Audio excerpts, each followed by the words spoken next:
Agora, pelo que a doutora Márcia colocou aqui para nós, dando exemplos, inclusive, de assédio moral, a pessoa que sofre esse tipo de assédio, que suporta esse tipo de assédio, ela tem que, me parece, ter ciência.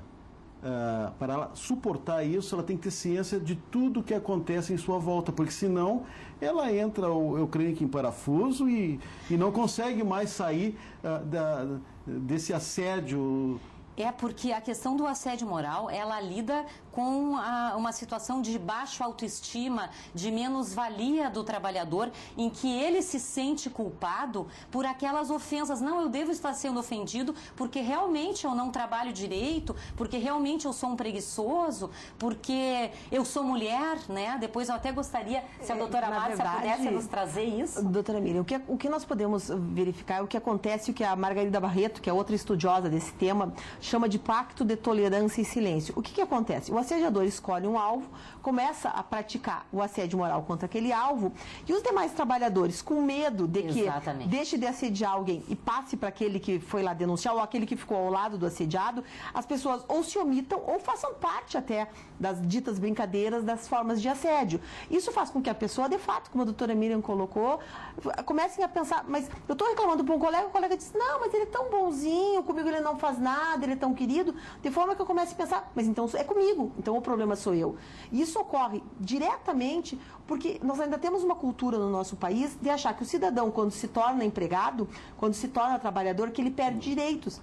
Quando, na verdade, absolutamente, o trabalhador é um cidadão que tem tantos direitos quanto o que não é trabalhador, e mais, ele soma aqueles direitos de cidadania, que a doutora Miriam muito bem colocou, de dignidade, de ter respeitado aquilo, sua condição de ser humano, ele soma esses direitos, os direitos de trabalhador.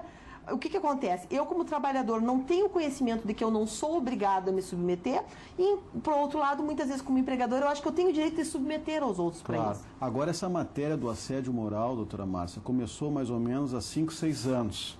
E a senhora não teme que a banalização do assédio moral, do tema assédio moral, possa dificultar a situação daqueles que realmente estejam sofrendo o assédio? Excelente a tua pergunta, Marco, pelo seguinte, na verdade o assédio nós podemos dizer que sempre existiu enquanto existiu o trabalho.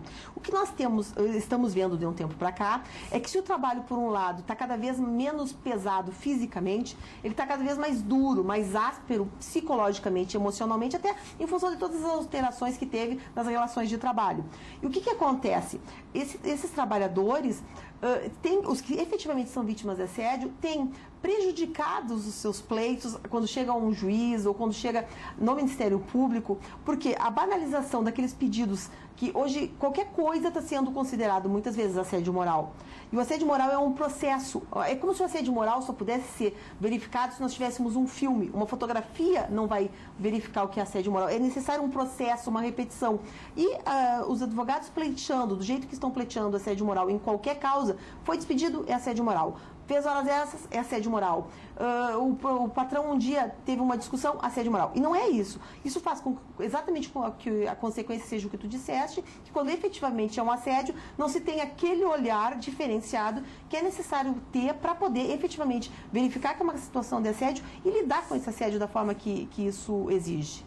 Eu só gostaria de dizer assim, que o atual sistema produtivo mundial, não é de se incentivar ao consumo, ele criou e ele fortaleceu um ambiente propício para o assédio moral, em virtude da competição, de se olhar apenas o sujeito enquanto um sujeito produtivo, não é? E isso fez com que recaísse sobre o trabalhador uma enorme pressão, não é? E um certo individualismo em detrimento de valores, não é? Que são, volto novamente a falar, a base dos direitos humanos, como a solidariedade, como a fraternidade. E aí eu acrescento, falando em ambiente de trabalho, a competitividade no trabalho, o estresse, o poder que algumas pessoas têm, isso tudo são ingredientes pesados que contribuem para o assédio moral.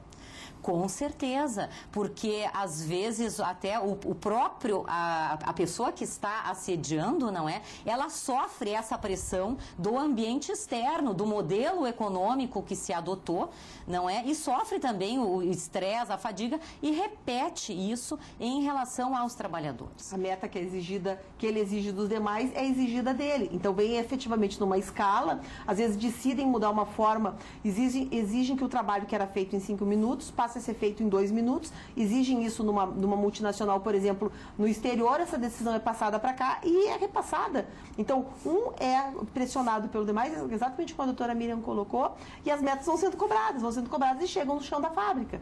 Então, a forma de produção que existe hoje faz com que trate os trabalhadores como objetos, é a coisificação do trabalhador. O trabalhador vê a pessoa que está do lado dele não como um colega de trabalho, mas como um competidor. No sentido que se ele fizer bem o trabalho dele, pode ter um problema, um reflexo comigo.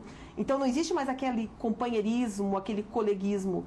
E isso, muitas vezes, na área pública, se vê efetivamente de uma forma muito forte.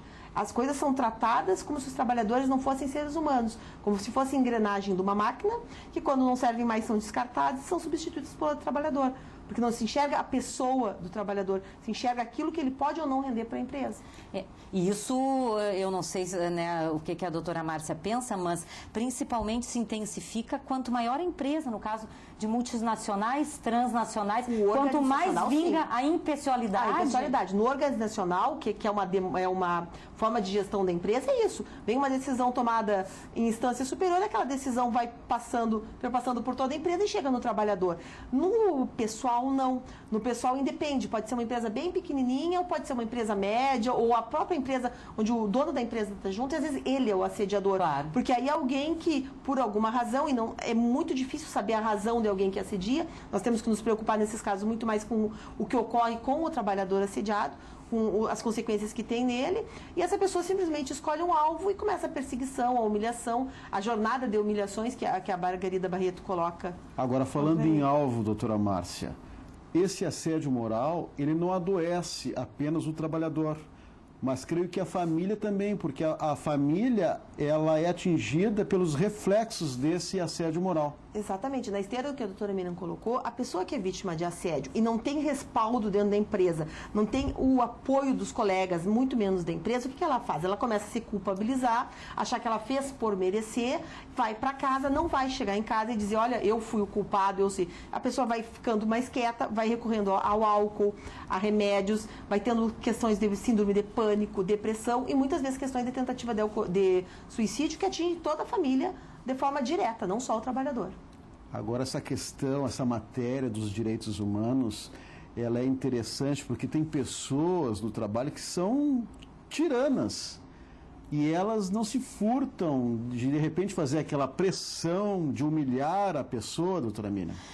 Isso a gente ocorre e a gente fica sabendo, né, que ocorre, inclusive com frequência, também, como eu dizia antes, no ambiente do serviço público. A pessoa externa a sua personalidade arrogante, prepotente, de maneira que viole, não é, o respeito, que viole a dignidade do outro. E isso, com frequência, ocorre e precisa ser freado. Por isso, a importância, Marco, a importância de programas como esse teu, justamente para empoderar os servidores e os trabalhadores do seu direito.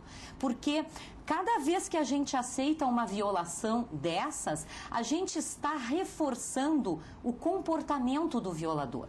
A gente está reforçando o comportamento desrespeitoso. Então, o trabalhador vítima do assédio moral, ele não deve calar, ele deve dar visibilidade, né, à situação que ele vem sofrendo. Aos seus colegas de trabalho, solicitando solidariedade, procurando os órgãos competentes, no caso o Ministério Público do Trabalho, para que dê um encaminhamento a essa questão. Nós não podemos admitir chefe terrorista, né, porque esse comportamento não é um comportamento de convívio social respeitoso aos direitos humanos.